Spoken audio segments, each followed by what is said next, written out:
नमस्कार। आज हम जिंदगी के सबसे बुनियादी सवालों में से एक को समझने की कोशिश कर रहे हैं। हाँ। आखिर ये सारी जीवित चीजें, पौधे, जानवर, यहाँ तक कि छोटे माइक्रोब्स बनी किस चीज से हैं? क्या इन सब में एक ही तरह के केमिकल्स होते हैं? बिल्कुल। और ये सवाल और भी दिलचस्प हो जाता है जब हम लिविंग ऑर्गेनिजम्स में पाए जाने वाले केमिकल्स की तुलना नॉन लिविंग मैटर जैसे अर्थ की क्रस्ट से करते हैं। अच्छा। हम पाते हैं कि कार्बन और हाइड्रोजन जैसे एलिमेंट्स जीवित प्राणियों में जमीन के मुकाबले कहीं ज्यादा मात्रा में मौजूद हैं। इन्हीं केमिकल कंपाउंड्स को हम बायोमोलिक्यूल्स कहते हैं। बायोमोलिक्यूल्स। तो आज का हमारा मकसद है इन्हीं बायोमोलिक्यूल्स की गहराइयों को समझना, खास तौर से नीट रिवीजन के लिहाज से। हाँ, बिल्कुल। हम एनसीईआरटी के जरूरी पॉइंट्स को आसान इंग्लिश में खंगालेंगे। आज हम systematically carbohydrates, proteins, lipids, nucleic acids और एंजाइम्स के बारे में जानेंगे। हाँ, हम देखेंगे कि ये मॉलिक्यूल्स बनते कैसे हैं, इनके अलग-अलग टाइप्स क्या हैं और लिविंग सिस्टम्स में इनके फंक्शंस क्या हैं। ये समझना कि छोटे मॉलिक्यूल्स मिलकर जिंदगी की इतनी कॉम्प्लेक्स मशीनरी कैसे चलाते हैं, वाकई कमाल का है। तो चलिए बायोमॉलिक्यूल्स की इस दुनिया की सैर शुरू करते हैं। चलिए सबसे पहले बात करते हैं कार्बोहाइड्रेट्स की। अक्सर इन्हें शुगर्स या सैकराइड्स भी कहते हैं। ये एनर्जी का एक बहुत बड़ा सोर्स है ना? बिल्कुल सही। कार्बोहाइड्रेट्स असल में पॉलीहाइड्रोक्सी एल्डिहाइड्स या कीटोन्स होते हैं। इनके बेसिक यूनिट्स कहलाते हैं मोनोसैकेराइड्स। मोनोसैकराइड्स। हाँ, जैसे कि सबसे कॉमन एग्जाम्पल है ग्लूकोज C6H12O6। जब बहुत सारे मोनोसैकेराइड्स एक साथ जुड़ते हैं तो बनते हैं पॉलीसैकेराइड्स, जो लंबी चेन्स होती हैं। और ये चेन्स सीधी या ब्रांच्ड हो सकती हैं। एनसीईआरटी में स्टार्च और ग्लाइकोजन के स्ट्रक्चर्स दिखाए गए हैं। हाँ, बिल्कुल। पॉलीसैकेराइड्स होमोपॉलीमर्स भी हो सकते हैं, मतलब एक ही तरह के मोनोसैकेराइड यूनिट से बने होते हैं। अच्छा। जैसे सेल्यूलोज, ये सिर्फ ग्लूकोज यूनिट्स का बना एक लिनियर होमोपॉलीमर है और प्लांट सेल वॉल्स का मेन स्ट्रक्चरल कंपोनेंट है। हाँ, जैसे कॉटन फाइबर। हाँ, कॉटन फाइबर या पेपर पल्प, ये सब सेल्यूलोसिक ही तो हैं। अच्छा, और स्टार्च भी तो ग्लूकोज का ही पॉलीमर है। फिर सेल्यूलोज और स्टार्च में क्या फर्क है? बहुत अच्छा सवाल है। स्टार्च भी ग्लूकोज का पॉलीमर है और ये प्लांट्स में एनर्जी स्टोर करने का मुख्य तरीका है। एनर्जी स्टोरेज, ठीक है। लेकिन इसका स्ट्रक्चर सेल्यूलोज जैसा लिनियर नहीं होता, बल्कि ये हेलिकल सेकेंडरी स्ट्रक्चर बनाता है, जैसे एक स्पाइरल स्टेयरकेस की तरह। Helical structure. हाँ, इसी हेलिकल स्ट्रक्चर के अंदर आयोडीन मॉलिक्यूल्स ट्रैप हो सकते हैं और यही वजह है कि स्टार्च आयोडीन के साथ रिएक्शन करके ब्लू कलर देता है। अच्छा, वो स्टार्च आयोडीन टेस्ट। वही। सेल्यूलोज में ऐसे कॉम्प्लेक्स हेलिसेस नहीं बनते, इसलिए वो आयोडीन होल्ड नहीं कर पाता और टेस्ट नेगेटिव देता है। तो ये स्ट्रक्चर का डिफरेंस फंक्शन को कितना इफेक्ट करता है? बिल्कुल। प्लांट्स में स्टार्च एनर्जी स्टोरेज के लिए है, सेल्यूलोज स्ट्रक्चर के लिए। बिल्कुल।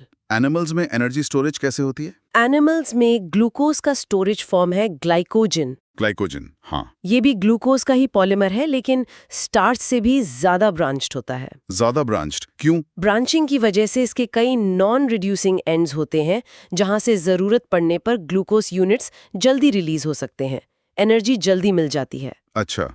एक और पॉलीसैकेराइड का उदाहरण है इन्युलिन, जो फ्रुक्टोज का पॉलीमर है। तो नीट के लिए यहाँ क्या ध्यान रखना है? की पॉइंट्स। मुख्य बातें: सेल्यूलोज प्लांट्स में स्ट्रक्चरल रोल निभाता है, ग्लाइकोजन एनिमल्स में एनर्जी स्टोर करता है और स्टार्च प्लांट्स में एनर्जी स्टोरेज का फॉर्म है, जिसका हीलिकल स्ट्रक्चर आयोडीन टेस्ट के लिए जरूरी है। ठीक है। ये भी याद रखें कि कुछ कॉम्प्लेक्स पॉलीसैकेराइड्स जैसे चिटिन। चिटिन, हाँ, वो आर्थ्रोपॉड्स के एक्सोस्केलेटन में होता है। बिल्कुल, उसमें मॉडिफाइड शुगर्स जैसे एन एसिटिल ग्लूकोसिमाइन होते हैं। ये भी एक होमोपॉलीमर है। Got it. कार्बोहाइड्रेट्स एनर्जी और स्ट्रक्चर के लिए हैं। अब आते हैं प्रोटीन्स पर। इन्हें अक्सर बॉडी के बिल्डिंग ब्लॉक्स कहा जाता है, लेकिन ये उससे कहीं ज्यादा हैं। हाँ, ये टर्म थोड़ा सिंप्लीफाई कर देता है। प्रोटीन्स असल में पॉलीपेप्टाइड्स होते हैं, यानी अमीनो एसिड्स की लीनियर चेन्स जो पेप्टाइड बॉन्ड से जुड़ी होती हैं। एकदम सही। और क्योंकि प्रोटीन्स 20 अलग-अलग तरह के अमीनो एसिड से मिलकर बन सकते हैं, इसलिए ये हेटेरोपॉलीमर्स कहलाते हैं। हेटेरोपॉलीमर्स, अनलाइक स्टार्च और सेल्यूलोज। एग्जैक्टली। होमोपॉलिमर्स जैसे स्टार्च या सेल्यूलोज नहीं। ये डाइवर्सिटी ही प्रोटीन्स को इतने वर्सेटाइल फंक्शंस करने की क्षमता देती है। एक टिपिकल अमीनो एसिड का स्ट्रक्चर कैसा होता है? एनसीईआरटी में दिया है कि ये सब्स्टिट्यूटेड मीथेन्स हैं। इसका क्या मतलब हुआ? हाँ, इसे समझना आसान है। देखिए, हर एमिनो एसिड में एक सेंट्रल कार्बन एटम होता है जिसे अल्फा कार्बन कहते हैं। अल्फा कार्बन, ठीक है। इस अल्फा कार्बन से 4 डिफरेंट ग्रुप्स जुड़े होते हैं। एक एमिनो ग्रुप -NH2, एक एसिडिक कार्बोक्सिल ग्रुप -COOH, एक हाइड्रोजन एटम H और एक वेरिएबल ग्रुप जिसे R ग्रुप कहते हैं। Are group. वेरिएबल मतलब ये बदलता रहता है। हाँ, मीथेन CH4 में सेंट्रल कार्बन से 4 हाइड्रोजन जुड़े होते हैं। एमिनो एसिड्स में इन हाइड्रोजन्स को इन 4 ग्रुप से रिप्लेस कर दिया गया है, इसीलिए सब्स्टिट्यूटेड मीथेन्स। अच्छा, अब समझा। और यही आर ग्रुप अलग अलग एमिनो एसिड्स को यूनिक बनाता है। बिल्कुल। इसी R ग्रुप के आधार पर 20 स्टैंडर्ड प्रोटीनेशियस एमिनो एसिड्स होते हैं। जैसे अगर R ग्रुप सिर्फ हाइड्रोजन है तो वो ग्लाइसिन है। Simplest amino acid. हाँ, अगर R ग्रुप मिथाइल -CH3 है तो एलेनीन है। अगर हाइड्रोक्सी मिथाइल -CH2OH है तो सेरीन है, and so on. Amino acids को एसिडिक, बेसिक, न्यूट्रल में भी क्लासिफाई करते हैं। हाँ, ये उनके R ग्रुप में मौजूद अमीनो और कार्बोक्सिल ग्रुप्स के नंबर पे डिपेंड करता है। अच्छा। अगर R ग्रुप में एक्स्ट्रा कार्बोक्सिल ग्रुप है तो वो एसिडिक अमीनो एसिड है, जैसे ग्लूटामिक एसिड। अगर R ग्रुप में एक्स्ट्रा अमीनो ग्रुप है तो वो बेसिक है, जैसे लाइसीन। अगर R ग्रुप न्यूट्रल है तो अमीनो एसिड न्यूट्रल है, जैसे वैलीन। कुछ एरोमेटिक अमीनो एसिड्स भी होते हैं जिनके R ग्रुप में एरोमेटिक रिंग होती हैं, tyrosine, phenylalanine, tryptophan. Okay. Amino acids की एक खास प्रॉपर्टी है उनका आयोनाइजेबल नेचर। अमीनो NH2 और कार्बोक्सिल COH ग्रुप्स आयोनाइजेबल होते हैं। आयनाइजेबल मतलब वो प्रोटॉन H+ गेन या लूज कर सकते हैं डिपेंडिंग ऑन द pH। इसकी वजह से अलग-अलग pH पर अमीनो एसिड का स्ट्रक्चर बदलता रहता है। एक पर्टिकुलर pH पर ये ज्विटर योनिक फॉर्म में एग्जिस्ट करते हैं। Zwitter ion. हाँ, ज्विटरायन मतलब मॉलिक्यूल पर पॉजिटिव और नेगेटिव चार्ज दोनों होते हैं। NH3+ और COO- पर ओवरऑल चार्ज न्यूट्रल रहता है। Interesting property. अब प्रोटीन्स का स्ट्रक्चर, ये तो काफ़ी लेवल्स पर डिस्कस किया जाता है। Primary, secondary, tertiary, quaternary. ये सुनने में कॉम्प्लेक्स लगता है। हाँ, है थोड़ा, लेकिन ये लेवल्स प्रोटीन के फंक्शन को समझने के लिए बहुत जरूरी हैं। Let's break it down. Okay. पहला, प्राइमरी स्ट्रक्चर।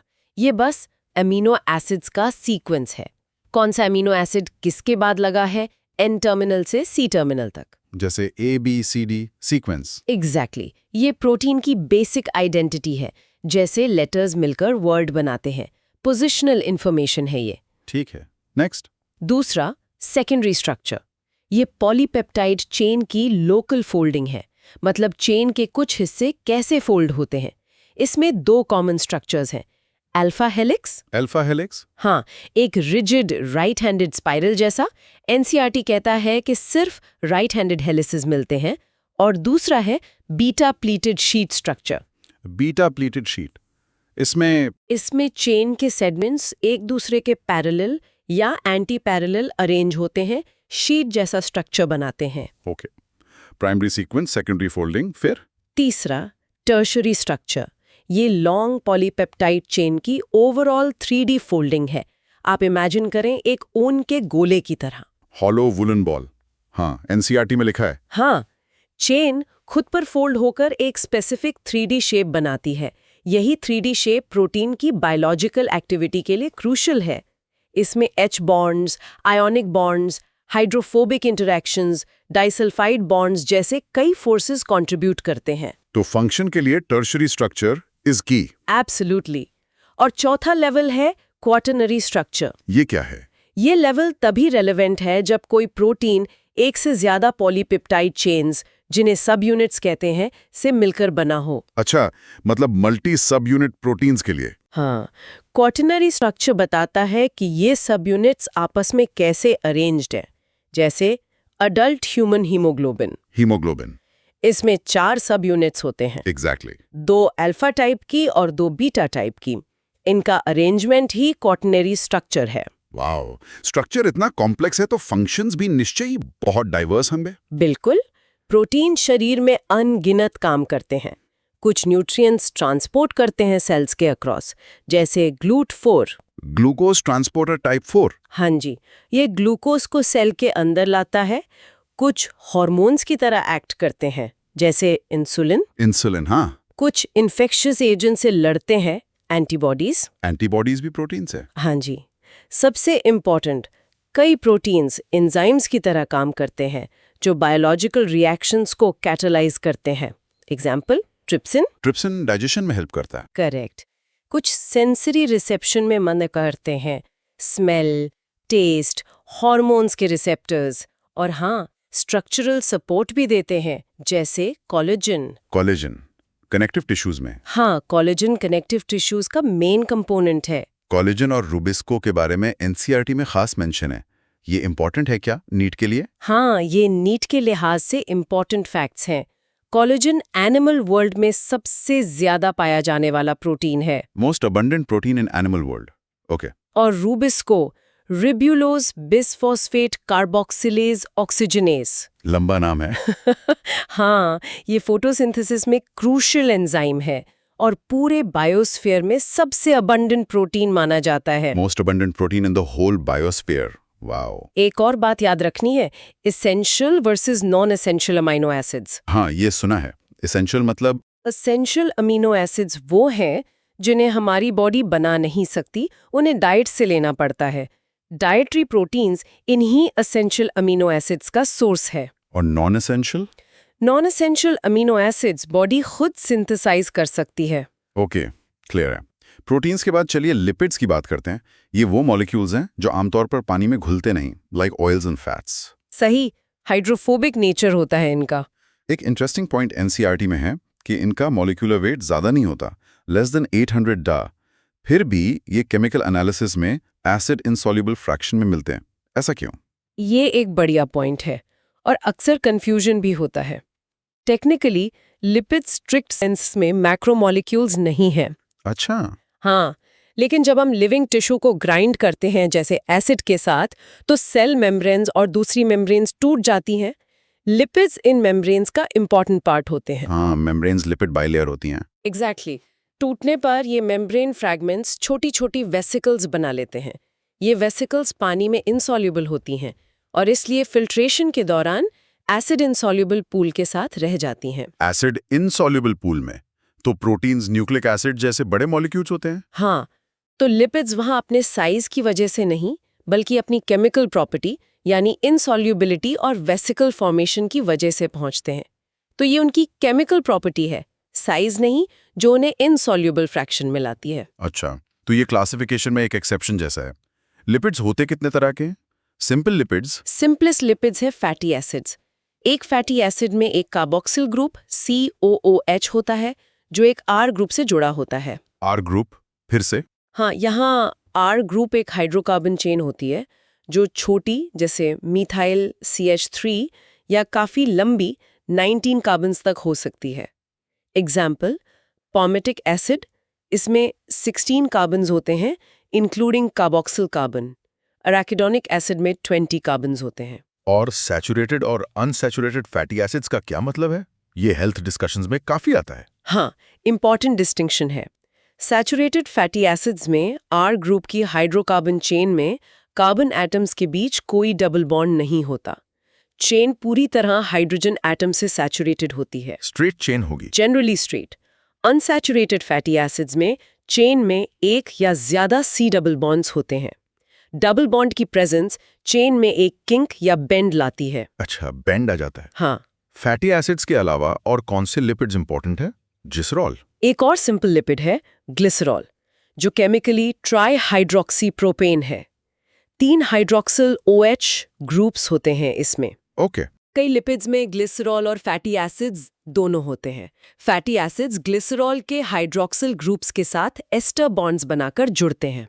एस्टिफिकेशन। हाँ, डिपेंडिंग ऑन कितने फैटी एसिड्स जुड़े हैं, ये मोनोग्लिसराइड्स एक फैटी एसिड, डाइग्लिसराइड्स 2 या ट्राइग्लिसराइड्स 3 हो सकते हैं। ट्राइग्लिसराइड्स, ये कॉमन फैट्स और ऑयल्स हैं। एग्जैक्टली ट्राइग्लिसराइड्स ही कॉमन फैट्स और ऑयल्स हैं। इनके मेल्टिंग पॉइंट के आधार पर इन्हें फैट्स और ऑयल्स कहते हैं। Fats versus oils. Fats generally solid होते हैं रूम टेम्प पर, हायर मेल्टिंग पॉइंट होता है। ऑयल्स जनरली लिक्विड होते हैं, lower melting point. Example gingerly oil. Lower melting point अक्सर अनसैचुरेटेड फैटी एसिड्स की प्रेजेंस की वजह से होता है। किंग्स पैकिंग को मुश्किल बनाते हैं। Make sense. सेल मेम्ब्रेन्स में कौन से लिपिड्स होते हैं? फॉस्फोलिपिड्स। हाँ, फॉस्फोलिपिड्स सेल मेम्ब्रेन्स के मेन स्ट्रक्चरल कंपोनेंट्स हैं। इनमें ग्लिसरॉल, 2 फैटी एसिड्स और एक फॉस्फेट ग्रुप होता है। Phosphate group. हाँ, फॉस्फेट ग्रुप से अक्सर एक और अल्कोहल जुड़ा होता है। लेसिथिन एक कॉमन एग्जाम्पल है फॉस्फोलिपिड का। लेसिथिन। न्यूरल टिश्यूज में कुछ और कॉम्प्लेक्स लिपिड्स भी मिलते हैं, जैसे ग्लाइकोलिपिड्स। कोलेस्ट्रॉल भी एक इम्पॉर्टेंट लिपिड है। कोलेस्ट्रॉल, ये तो स्टेरॉइड है ना? हाँ, ये स्टेरॉइड कैटेगरी का लिपिड है। ये भी मेम्ब्रेन्स में पाया जाता है और स्टेरॉइड हार्मोन्स का प्रिकर्सर है। फिगर 9.1 में स्ट्रक्चर दिया है एनसीईआरटी में। ओके, तो लिपिड्स का मेन रोल स्ट्रक्चर, मेम्ब्रेन्स और एनर्जी स्टोरेज हो गया। अब चलते हैं उन मॉलिक्यूल्स की तरफ जो लाइफ का ब्लूप्रिंट कैरी करते हैं। Nucleic acids, DNA and RNA. बिल्कुल। न्यूक्लिक एसिड्स डीएनए यानी डीऑक्सीराइबोन्यूक्लिक एसिड और RNA ribonucleic acid living organisms के जेनेटिक मटेरियल हैं। ये ट्रू मैक्रोमोलिक्यूल्स हैं और एसिड इनसॉल्युबल फ्रैक्शन में पाए जाते हैं। पॉलीन्यूक्लियोटाइड्स कहते हैं ना? हाँ, क्योंकि ये न्यूक्लियोटाइड्स नाम की रिपीटिंग यूनिट से बने होते हैं। Polymer of nucleotides. एक न्यूक्लियोटाइड किन चीजों से बनता है? 3 कंपोनेंट्स। हाँ, हर न्यूक्लियोटाइड के 3 मेन कंपोनेंट्स होते हैं।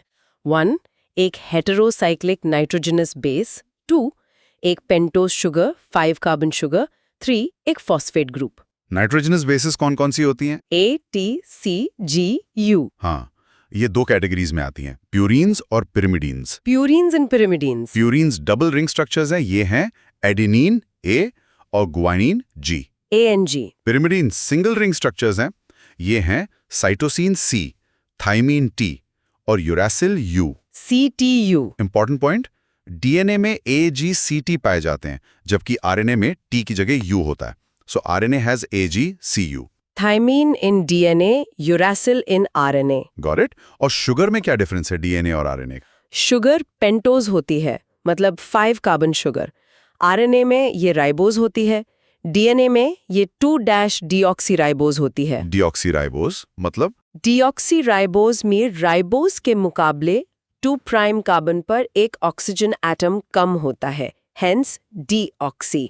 अच्छा, 2 प्राइम कार्बन पे डिफरेंस है। हाँ, यही D इन DNA और R इन RNA का बेसिस है। न्यूक्लियोसाइड और न्यूक्लियोटाइड में क्या अंतर है? ये टर्म्स कंफ्यूज कर सकते हैं। सिंपल है, nucleoside is equal to nitrogenous base plus pentose sugar. बस ये 2। Base plus sugar is equal to nucleoside. Example? Example, adenine plus ribose is equal to एडेनीसीन।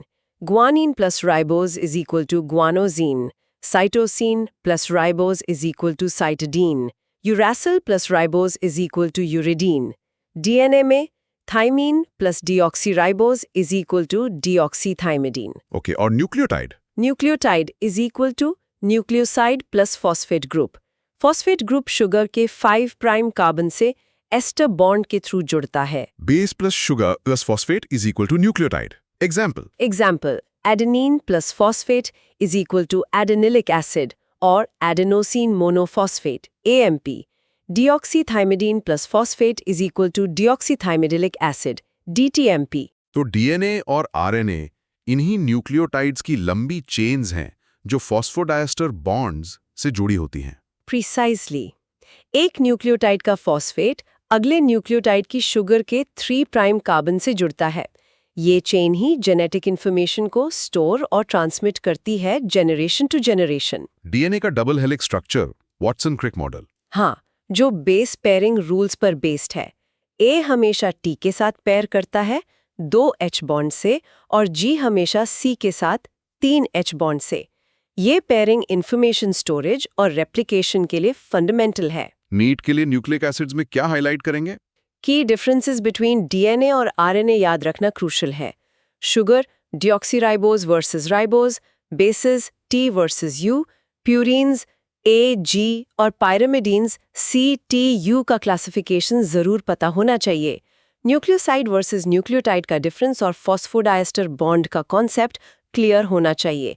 Base pairing rules A equal to T, G equal C भी important है। Perfect. Carbohydrates, proteins, lipids, nucleic acids हो गए।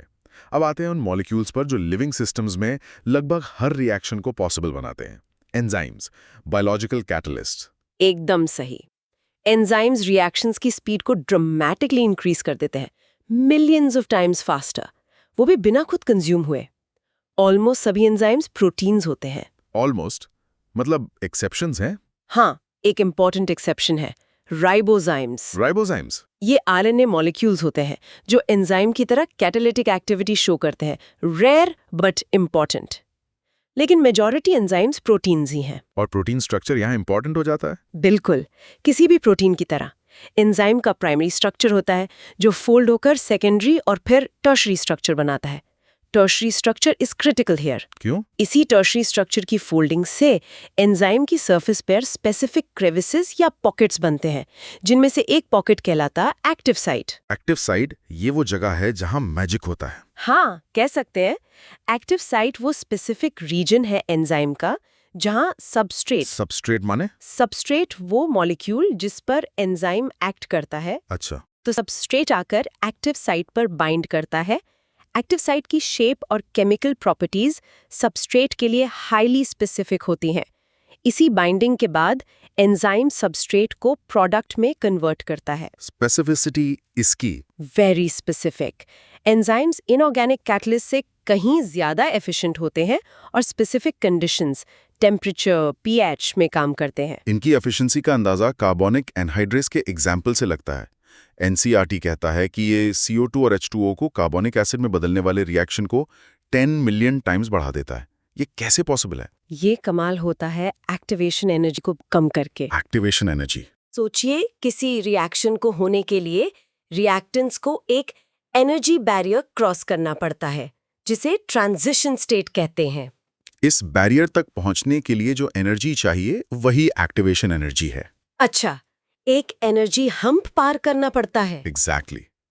Enzymes इस activation energy के barrier को dramatically lower कर देते हैं, जैसे किसी पहाड़ी को पार करने के लिए सुरंग बना देना।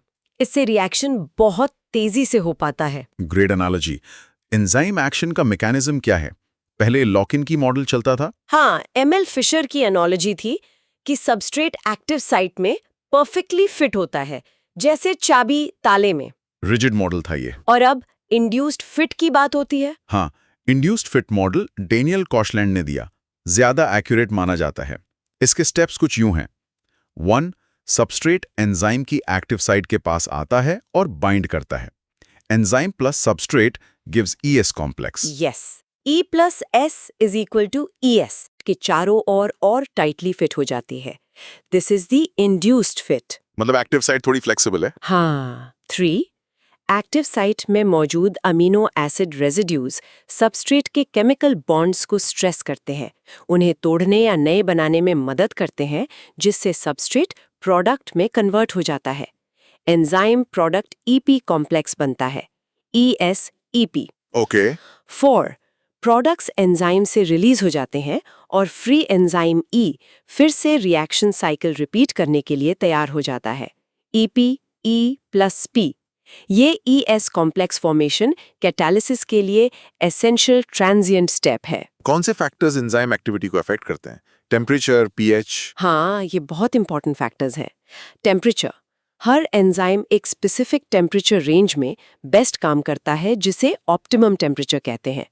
टेम्परेचर बढ़ाने पर शुरू में एक्टिविटी बढ़ती है, किनेटिक एनर्जी बढ़ती है। हाँ, लेकिन ऑप्टिमम से ज्यादा हाई टेम्परेचर पर एंजाइम डीनेचर हो जाता है, प्रोटीन स्ट्रक्चर डिस्ट्रॉय हो जाता है और एक्टिविटी खत्म। डीनेचुरेशन। हाँ, लो टेम्परेचर एंजाइम को टेम्पररी इनएक्टिव कर देता है, डीनेचर नहीं। इंटरेस्टिंगली, कुछ थर्मोफिलिक ऑर्गेनिजम्स के एंजाइम्स 80 to 90 डिग्री C तक स्टेबल रह सकते हैं। वाह, हॉट स्प्रिंग्स वाले बैक्टीरिया। हाँ, जैसे pH। टेम्परेचर की तरह हर एंजाइम का एक ऑप्टिमम pH होता है।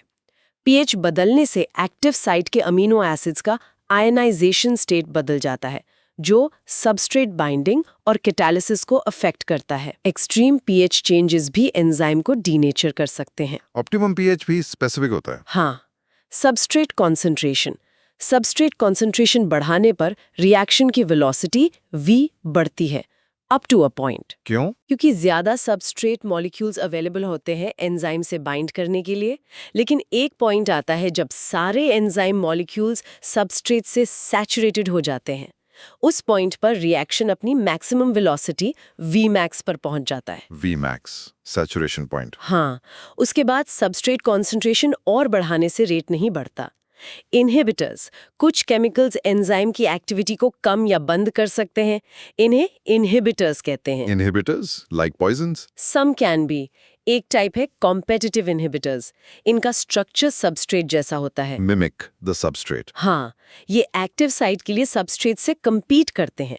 अगर इनहिबिटर बाइंड हो गया तो सबस्ट्रेट बाइंड नहीं हो पाएगा, एक्टिविटी रुक जाएगी। एग्जाम्पल? एनसीईआरटी का classic example, malonate succinic dehydrogenase enzyme को इनहिबिट करता है क्योंकि मैलोनेट का स्ट्रक्चर सबस्ट्रेट सक्सिनेट जैसा है। Malonate inhibits succinic dehydrogenase, important for NEET. Very important. इस नॉलेज को बैक्टीरियल पैथोजेंस कंट्रोल करने के लिए ड्रग्स बनाने में यूज किया जाता है। अच्छा, नॉन कॉम्पिटिटिव इनहिबिटर्स भी होते हैं? हाँ, वो एक्टिव साइट के अलावा किसी और साइट, एलोस्टेरिक साइट पे बाइंड करके एंजाइम का शेप बदल देते हैं, जिससे एक्टिविटी कम हो जाती है। एंजाइम्स को क्लासिफाई भी करते हैं।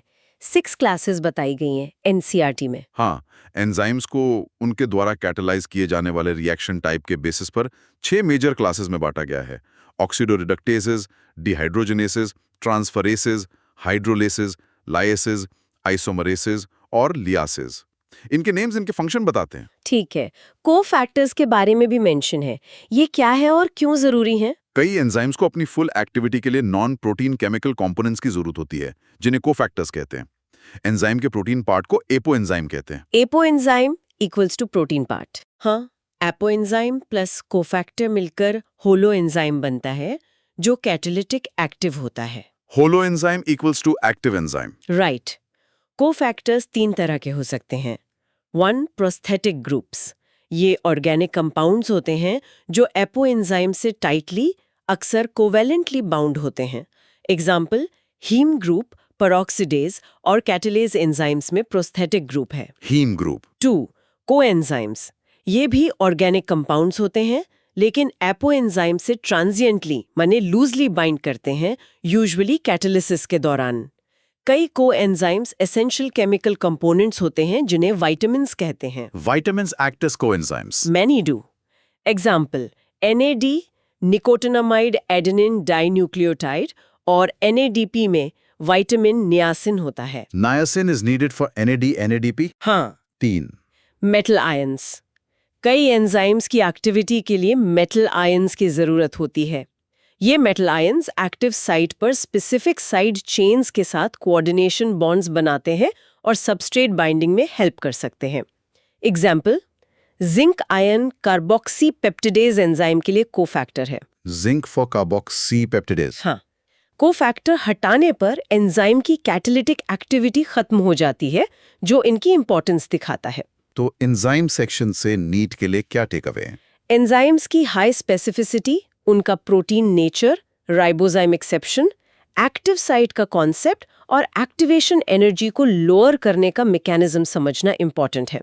टेम्परेचर और पीएच का इफेक्ट, ऑप्टिमम रेंज, डीनेचुरेशन और सबस्ट्रेट कॉन्सेंट्रेशन का इफेक्ट Vmax ग्राफ्स के साथ समझना जरूरी है। Graphs are important. यस, तो कंपेटिटिव इनहिबिशन का मैलोनेट सक्सिनेट एग्जाम्पल अक्सर पूछा जाता है। कोफैक्टर्स के types, prosthetic group, coenzyme, metal ion और उनके examples haem, NAD, niacin, ZN भी याद रखने चाहिए। जबरदस्त। तो ये था बायोमोलिक्यूल्स का एक कॉम्प्रिहेंसिव ओवरव्यू। हमने देखा कि लिविंग ऑर्गेनिजम्स में केमिकल्स नॉन लिविंग वर्ल्ड से अलग डिस्ट्रीब्यूशन रखते हैं और वाटर सबसे अबंडेंट केमिकल है। हाँ, चलिए quick mind map style recap करते हैं की पॉइंट्स का for revision. Carbohydrates, basic unit monosaccharide, glucose. Polymer, polysaccharide. Examples, starch, plant energy storage, helical, iodine plus way. Glycogen, animal energy, branched. Cellulose, plant structure, linear. Chitin, fungal arthropod, structure. Functions, energy, structure. Proteins, basic unit, amino acid, 20 types, essential, non-essential. Polymer, polypeptide, heteropolymer, peptide bonds. Structure, primary, sequence, secondary, alpha helix, Bika sheet, tertiary, 3D shape, function. Quaternary, subunits, example, hemoglobin. Functions, enzymes, trypsin, hormones, insulin, transport, GLUT4, antibodies, structure, collagen, Rubisco. Collagen animal, Rubisco biospheres abundant. Correct. Lipids, water insoluble. Components, fatty acids, saturated, unsaturated, glycerol. Types, triglycerides, fat oils, energy, phospholipids, membranes, cholesterol, membranes, hormones, acid insoluble fraction, vesicles. Right. Nucleic acids. Basic unit, nucleotide. Base plus sugar plus phosphate. Polymer, polynucleotide. Types, DNA, deoxyribose, T, and RNA, ribose, U. Bases, purines, AG, pyrimidine C, TU. Function, genetic info. Genetic material. Enzymes, mostly proteins, exception, ribozymes. Catalysts, lower activation energy. Active site induced fit. Factors, temp, optimum. Denature, pH, optimum. Substrate concentration, Vmax. Inhibitors, competitive malonate. Need cofactors, prosthetic group, heme. Coenzyme, NAD, metal ion Z. Apoenzyme plus cofactor equals holoenzyme. Wow, that's a great summary. ये summary NEET revision के लिए बहुत काम आएगी. Structure, function, examples, differences ये सब की हैं. ओके, तो ये था बायोमोलिक्यूल्स की दुनिया में हमारा आज का विश्लेषण. उम्मीद है इससे कॉन्सेप्ट्स रिवाइज करने में मदद मिली होगी. बिल्कुल. और चलते चलते एक और दिलचस्प बात. हमने जिन बायोमोलिक्यूल्स की बात की, carbohydrates, proteins, lipids, nucleic acids, इन्हें प्राइमरी मेटाबोलाइट्स कहते हैं. Primary metabolites. हाँ, क्योंकि इनका आइडेंटिफाइबल फंक्शन है फिजियोलॉजी में और ये सभी लिविंग ऑर्गेनिजम्स में मिलते हैं. लेकिन प्लांट्स, फंगाई, माइक्रोब्स में हजारों ऐसे कंपाउंड्स भी बनते हैं जैसे alkaloids, morphine, flavonoids, rubber, essential oils, antibiotics, pigments, carotenoids, sense, gums, spices, drugs, vinblastine. हाँ, ये सब. इन्हें सेकेंडरी मेटाबोलाइट्स कहते हैं. इनका होस्ट ऑर्गेनिज्म में डायरेक्ट रोल, मतलब उनकी नॉर्मल ग्रोथ, डेवलपमेंट या रिप्रोडक्शन में हमेशा क्लियर नहीं होता. अच्छा, तो ये क्यों बनते हैं? यही तो इंटरेस्टिंग सवाल है. शायद डिफेंस, अट्रैक्शन या कोई और इकोलॉजिकल इंटरैक्शन में रोल हो. पर ह्यूमन वेलफेयर के लिए ये इमेंसली यूजफुल हैं. Medicines, dyes, perfumes, rubber. NCERT table 9.3 में एग्जाम्पल्स दिए हैं. हाँ, वो टेबल देखी है. So primary metabolites have known roles. Secondary metabolites' roles in the host aren't always clear, but they are useful to humans. Exactly. ये क्यों बनते हैं, इनका इकोलॉजिकल रोल क्या है, ये सोचने के लिए एक बढ़िया पॉइंट है. वाकई, ये एक अच्छा सवाल है आगे एक्सप्लोर करने के लिए. तो पढ़ते रहिए, समझते रहिए, मिलेंगे अगली बार एक नए विषय के साथ.